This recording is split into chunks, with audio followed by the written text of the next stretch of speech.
Hello everyone. तो कैसे हो आप सब। मैं सोनी आपकी जीएल स्टोरी टेलर और राइटर। बिना किसी देरी के आते हैं सीधा स्टोरी पे। वर्ड्स लव का पार्ट 71। पिछले पार्ट से सीधे आगे चलेंगे। ओके, आज मेरी थोड़ी तबीयत ख़राब है तो आवाज़ थोड़ी ऐसी आएगी तो एडजस्ट कर लेना आप सब। ओके, तो आते हैं स्टोरी पे। हमें दिखाते हैं काव्या को जो कि बस अपनी रूही को देखे जा रही थी और वो आइसक्रीम खाने में इतनी ज़्यादा व्यस्त थी कि पूछो मत। यहाँ ऐसे ही काव्या ना पीछे किसी की कार खड़ी थी तो काव्या अपने हाथों को फोल्ड कर पीछे कार पे टिक जाती है और स्टाइल में खड़ी हो जाती है। बस रूही को देखे जा रही थी। उसे इतना सुकून मिल रहा था रूही को ऐसे देख के। वो बिल्कुल बच्चों की तरह खुश हो रही थी आइसक्रीम के लिए। और काव्या के चेहरे से वो सुकून भरी मुस्कान ही नहीं जा रही थी। और काव्या का लुक एंड उसका चार्म ऐसे कि पूरे माहौल को गर्म कर रहा था।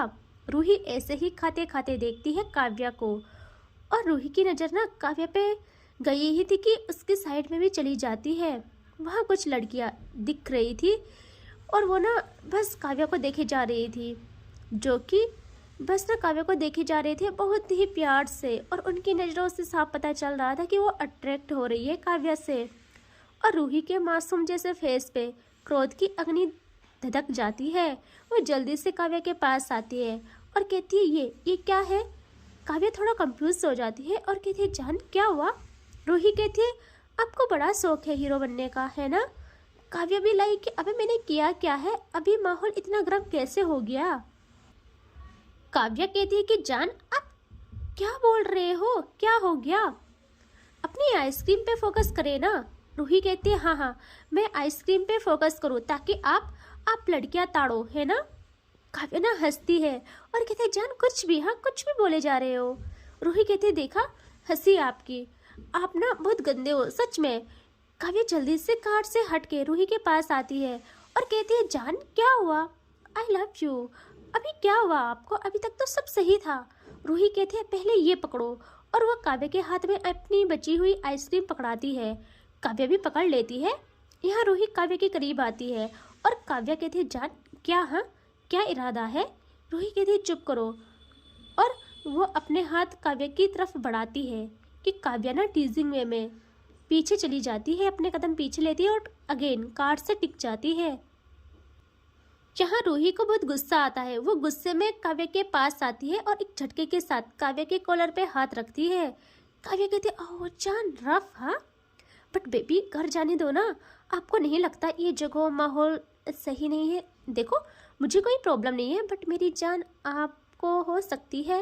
रूही कहती है आप चुप करो ठीक है, और जो सोच रहे हो इतने भी अच्छे काम नहीं करते आप, जो मैं हर वक्त प्यार उड़ेलूँ आप पे। और वो काव्या के कॉलर से हाथ नीचे लाती है उसके बटन पे। उसके शर्ट के 2 बटन ओपन थे जो उसके लुक में गर्मी पैदा कर रहे थे। यहाँ रूही जल्दी से उसका एक बटन बंद करती है। यहाँ काव्या कहती है जान ये क्या है, इतनी अच्छी तो दिख रही हूँ मैं। रूही कहती है कुछ ज़्यादा ही अच्छे दिख रहे हो और बहुत हीरो बने फिर रहे हो, है ना। तितलियाँ अपने आसपास घुमाने का बहुत शौक है ना आपको। काव्या कहती है जान क्यों तितलियों पे इल्ज़ाम लगाती हो, सच को कहूँ तो तुम ना सच कह दो कि आपसे ना रहा नहीं जा रहा मेरा लुक देख के और आप इसीलिए बटन बंद कर रहे हो। रूही कहती है यही समझो, पर इन्हें बंद ही रखना अब। और वो उन्हें बंद करके बहुत प्यार से एक हाथ काव्या के शोल्डर में रखती है और एक उसके सीने के अराउंड और कहती है अब मुझे ना आइसक्रीम खिलाओ खुद से, लेकिन आपको भी खानी है दूसरी साइड से, मतलब कि हमको साथ में खानी है। काव्या तो शॉक्ड कि ये उसकी ही रूही है। वो कहते जान ये आप क्या बोल रहे हो। रूही कहती मैं जो बोल रही हूँ सही बोल रही हूँ, क्यों बीबी हूँ आपका, इतना हक तो है मेरा। और हर जगह देखो कपल्स ऐसे ही तो कर रहे हैं तो हम क्यों नहीं। यहाँ काव्या का दिल तो गार्डन गार्डन हो जाता है। वो कहती है जान शुभ काम में देरी किस बात की। और वो एक झटके के साथ रूही की कमर को होल्ड करती है और खुद तो वो कार से लगी ही थी और दूसरे हाथ में आइसक्रीम थी उसकी। यहाँ काव्या बहुत ही रोमांटिक वे में आइसक्रीम को रूही के लबों के करीब करती है और थोड़ा झुक के अपनी टंग से उसे लिक करती है। यहाँ रूही बहुत ही पॉजिटिवनेस के साथ अपनी आइज़ को ले जाती है उन लड़कियों की तरफ जो कि अभी भी स्टिल इन्हें ही देखे जा रहे थे, और रूही लाइक जलाते हैं ना कि ये मेरा है, सिर्फ मेरा, उस तरीके से आइसक्रीम को लिक करती है। और ये मोमेंट इतना प्यारा था, इतना रोमांटिक था कि हाय क्या कहे। और इस तरह इनका आइसक्रीम खानी कंप्लीट होती है, बट काव्या रूही की कमर नहीं छोड़ती और रूही की आंखों में देख के कहती है, जान लाइफ की बेस्ट आइसक्रीम है ये, मैंने पहले कभी इतनी टेस्टी नहीं खाई। रूही कहती है और अब कहीं और चलते हैं। काव्या कहती है, जी बिल्कुल मेरी जान, बताओ क्या हुक्म है आपका। रूही ना कुछ कहने ही वाली थी कि अचानक रूही की नजरें कहीं और चली जाती है। वो देखती है एक कपल को जो कि बहुत प्यारे थे, और उसके हस्बैंड की गोदी में एक प्यारा सा बच्चा था और उसका हाथ अपनी बीवी के हाथ को थामे हुआ था। तीनों बहुत ज़्यादा खुश थे और वो लोग भी आइसक्रीम ले रहे थे। यहाँ रूही की नज़र उनसे हटती ही नहीं। काव्या भी नोटिस करती है कि रूही कहीं और देख रही है, तो वो कहती है, जान। रूही जल्दी से सेंस में आती है। काव्या कहती है, जान क्या हुआ, बताओ ना, कहाँ चले। रूही कहती है कि हाँ कहीं तो चलना चाहिए ना। तभी काव्या का फ़ोन बज जाता है। उसके एक हाथ में आइसक्रीम थी, इस आइसक्रीम की कौन बची थी, और दूसरे हाथ से रूही की कमर होल्ड की थी वो। तभी वो कहती है कि जान फ़ोन। रूही कहती है, वेट मैं करती हूँ। और वो काव्या की पॉकेट में हाथ डालती है और निकालती है फ़ोन को, और वो देखती है और कहती है, पापा जी का कॉल है। काव्या कहती है, लाउड स्पीकर पे डालो और पिक कर लो। तो वो भी पिक करके डालती है लाउड स्पीकर पे। वहाँ से वो कहते हैं, बेटा कहाँ हो आप, टाइम देखो 2:30 हो गए हैं। काव्या और रूही एकदम से एक दूसरे को देखते हैं और काव्या कहती है, पापा 2 से ऊपर हो गया, बट कब, हम तो अभी आए थे। वो कहते हैं, बेटा टाइम देख लो, और वो कॉल कट कर देते हैं। यहाँ रूही देखती है टाइम, सच में हो गए थे यार। काव्या थोड़ा उदास होकर रूही को देखती है और रूही कहती है, कोई बात नहीं ना, मेरा बेस्ट दिन था ये, जब से गांव में आई हूँ तब से, तो आप ना मुझे घर छोड़े फिर जाइए। काव्या कहती है, आई एम सॉरी जान। रूही कहती है, सॉरी मत बोलिए ना प्लीज। और वो काव्या का हाथ पकड़ती है और बहुत प्यार से उसे कार तक लाती है। काव्या भी कार में बैठ जाती है और वो फिर काव्या को ना देखती है रूही, और काव्या रूही को एंड उसे देखते हुए कार स्टार्ट करती है और रूही का हाथ थामती है, और एक हाथ से रूही का हाथ थामती है और दूसरे हाथ से ड्राइव करती है। और कुछ टाइम के बाद ये घर के बाहर पहुंच जाते हैं और देखते हैं एक दूजे को। काव्या अभी भी उदास थी। रूही काव्या का फेस होल्ड करती है हाथों में और कहती, प्लीज ऐसे तो मत रहिए ना, मुझे अच्छा नहीं लगता, मुझे तकलीफ होती है, और ना मुझे और ज़्यादा याद आएगी, मैं जाने नहीं दूंगी फिर आपको। एंड बस कुछ घंटों की बात है ना, जाओ आप। और वह थोड़ा काव्या के करीब आके काव्या के होठों पे अपने होठ रखती है और बहुत प्यारी वेट किस करना स्टार्ट करती है। यहाँ काव्या भी कब तक रोकती, वो भी किस बैक करती है। 5 मिनट के बाद इनकी सांसें फूलना स्टार्ट होती है। दोनों उसको ब्रेक करके देखते हैं एक दूजे को और हंसते हैं और लंबी सांस लेने लगते हैं। रूही कार से उतर जाती है और अब काव्या को कहती है, जल्दी आना, हाँ इंतजार रहेगा आपका। काव्या भी हाँ में सर हिलाती है और कहती है, ख्याल रखना जान। और वो चली जाती है फैक्ट्री की तरफ। यहाँ रूही आ जाती है घर में। तभी उससे हॉल में मिलती है तन्वी, जो कि जैसे ही रूही को देखती है कहती है, भाभी जी आप आ गए, काव्या कहाँ है। रूही कहती है, वो तो चले गए, अभी निकले हैं फैक्ट्री के लिए। तन्वी थोड़ा सीरियस होके कहती है, एक बार भी बोला नहीं मुझे। रूही कहती है, पता नहीं, मुझे लगा आपको पता होगा। तन्वी कहती है, नहीं पता है, कल से बात तक नहीं कर रही है। कल से क्या, जब से आप लोग उस दिन घूमने गए थे तब से। रूही थोड़ा सीरियस होती है। वो कहती है, क्या मतलब। तन्वी कहती है, मैं उसे अच्छे से जानती हूँ, उसे किसी बात का इतना गुस्सा होता है मैं सब समझती हूँ। मेरे को पता था आप लोग घूमने का ना जा रहे हो इसका, तो ना मैंने उससे नहीं बताया, तो इसी बात का इतना गुस्सा है उसे मुझसे। रूही कहती है, लेकिन वो बात सॉल्व हो गई थी। कब की। तन्वी कहती है, आपसे हुई होगी भाभी जी, मुझसे नहीं। उसका दिमाग ठिकाने लगाना पड़ेगा, आप ना उससे मत बताना, हाँ कॉल आए तो। ठीक है, मैं जाती हूँ, हम लोग जल्दी आ जाएंगे शाम तक। रूही कहती है, ठीक है। और रूही ना रूम में आ जाती है अपने। यहाँ हमको दिखाते हैं काव्या को, जो कि वहाँ चली गई थी और अपने पापा के साथ थी। वो लोग वहाँ काम कंप्लीट करते हैं। फिर जैसे ही शाम होती है, लगभग 6 या 7 बजे के बीच, काव्या के पापा काव्या को कहते हैं, बेटा अब जाओ। काव्या कहती है, पापा आप भी चलो ना, रात होने वाली है। तभी वो कहते हैं, हाँ बेटा मैं आ रहा हूँ आपके मामा जी के साथ, तो आप जाइए वरना आपकी माँ मुझे घर में नहीं आने देंगी, आप जानते हो ना। काव्या हंसती है और कहती है, पापा अच्छे से जानती हूँ। ओके आप लोग भी जल्दी आना, ओके ख्याल रखना, मैं चली। और वो जल्दी से कार में जाके कार स्टार्ट करती है और उनका घर थोड़ी दूर था, बीच में जंगली एरिया था। काव्या वहां पहुंच जाती है, लेकिन जैसे वो उस जंगल में प्रवेश करती है, उसकी कार को वो एकदम से रोक लेती है, ब्रेक मार लेती है। वो देखती है बीच सड़क में पत्थर रखे हुए थे, मानो किसी ने रास्ता ब्लॉक किया हो। काव्या के हाथ स्टीयरिंग पे जम जाते हैं और उसकी आंखों में एक गहरा ठहराव नजर आता है। वो कुछ समझ पाती तभी उसकी कार के आसपास 2 कार रुक जाती है और एक कार उसके ठीक पीछे। काव्या एक गहरी सांस लेती है और अपनी सीट बेल्ट को एक झटके में ओपन करती है। फिर दूसरे ही पल अपनी कार के डोर पे हाथ जमा के उसे खोल लेती है और रखती है अपने पाँव बाहर। उसके हाथ थोड़ा कड़क हो जाते हैं।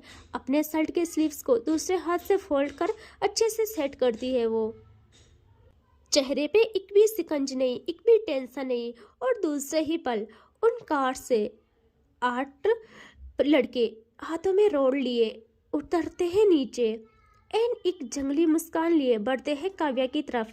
काव्या थोड़ी स्माइल करती है उन्हें देख के, बट अपनी जगह से 1 इंच भी नहीं हिलती।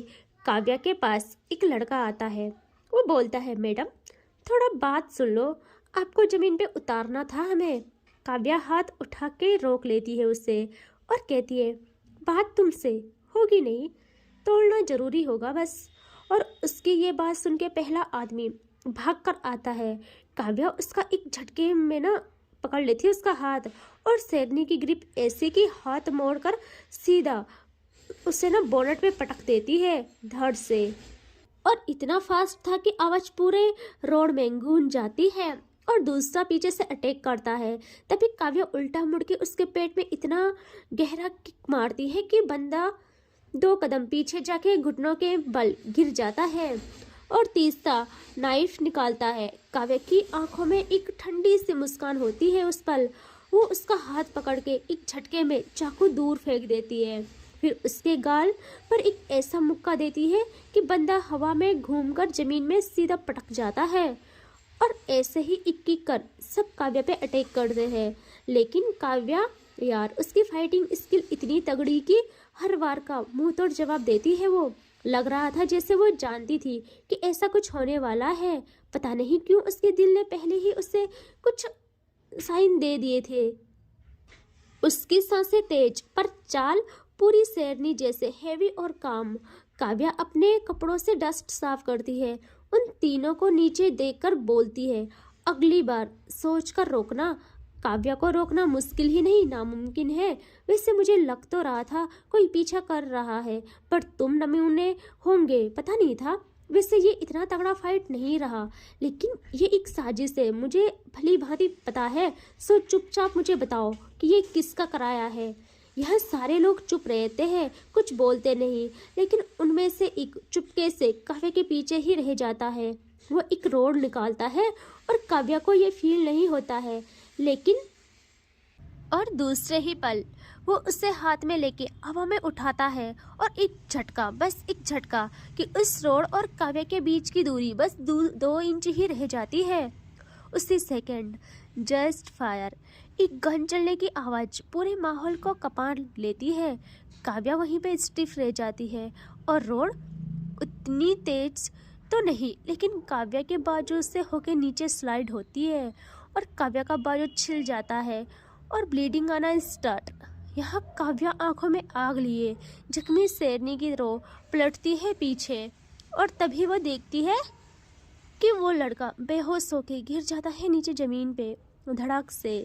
काव्या कुछ समझती, वो देखती है सामने वहाँ तन्वी थी और वो आ गई थी जिसने उस पर गोली चलाई थी। और जैसे वो बाकी लोग ना ये सब देखते हैं, उन सब की पैंट गीली हो जाती है डर से।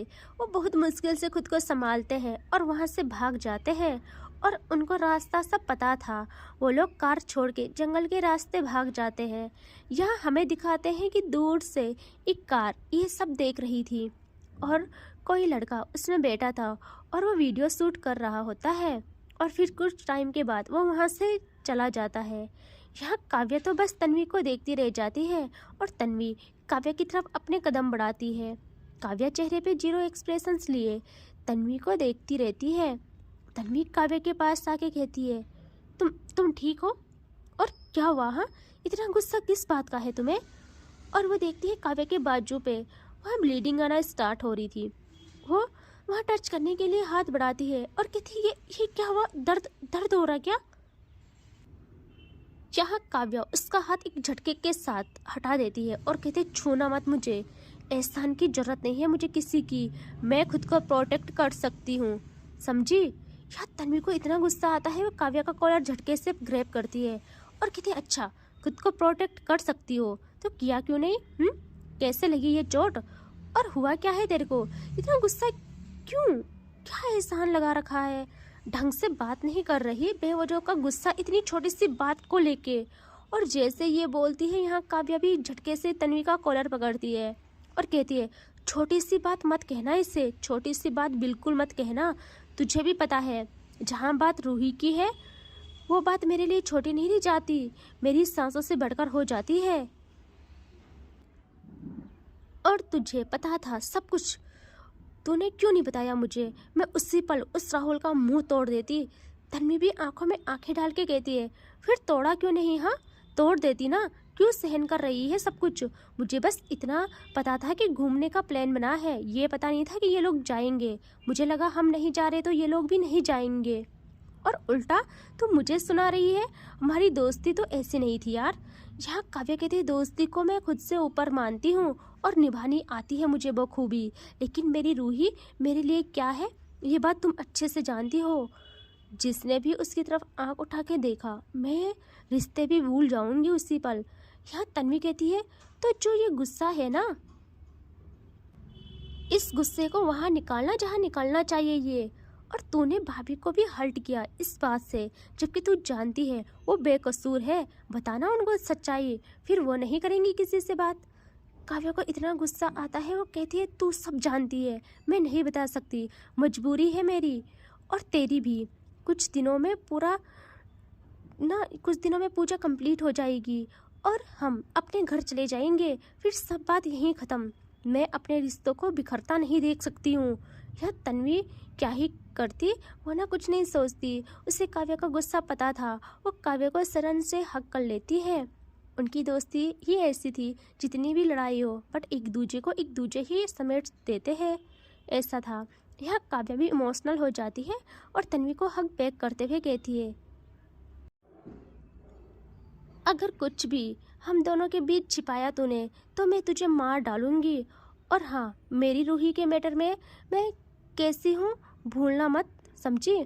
तन्वी कहती है, यार नहीं भूलूंगी, पता है मुझे सब कुछ, ज़्यादा मत बोल। और अब चल यहाँ से, रात होने वाली है, आंटी कूटेगी हमें। और वो दोनों साथ में वहाँ के पत्थर हटा देते हैं और अपनी कार निकालने के लिए बस इतना रास्ता बनाते हैं और वहाँ से घर आने लगते हैं। यहाँ दिखाते हैं घर में रूही अपने रूम में थी, काव्या का इंतज़ार कर रही। उसका डोर होता है नॉक। रूही इतनी एक्साइट हो जाती है, वो समझती है काव्या है कि पूछो मत। उसके चेहरे पे अलग खुशी आ जाती है, वो जल्दी से भागती है डोर की तरफ और डोर को करती है ओपन। लेकिन देखती है वहाँ कोई भी नहीं था। रूही का चेहरा उदास हो जाता है। वो दरवाज़ा बंद करने ही वाली थी कि तभी उसकी नज़र जाती है नीचे ज़मीन पे, जहाँ एक गिफ्ट बॉक्स रखा हुआ था, बहुत ही सुंदर, इतना प्यारा कि पूछो मत। उसे देख के ही अलग वाइब्स आ रही थी। रूही के चेहरे पे ना नूर आ जाता है। वो जल्दी से उसे उठा देती है और वहाँ एक नोट था जिस पे लिखा था, फॉर माई लव, तैयार रहे ना, आई एम कमिंग। और रूही ना उससे अपने सीने से लगा लेती है। खुशी के मारे ना उसे बाहों में भर के ना अंदर रूम में आके ना थोड़ा सा डांस कर लेती है। खुशी के मारे उसे इतना अच्छा लगता है। उसे पता था ये कि काव्या ने भेजा होगा और वो उससे लेके ना ये समझ रही थी कि ये काव्या है। बहुत खुश हो रही थी। एंड इससे आगे देखेंगे नेक्स्ट पार्ट में, ठीक है। Take care, bye bye. Sorry यार, मेरी थोड़ी तबीयत ख़राब है, इसीलिए ज़्यादा रिकॉर्ड नहीं कर पाऊँगी, ठीक है। तो ख्याल रखना अपना, टेक केयर, बाय बाय।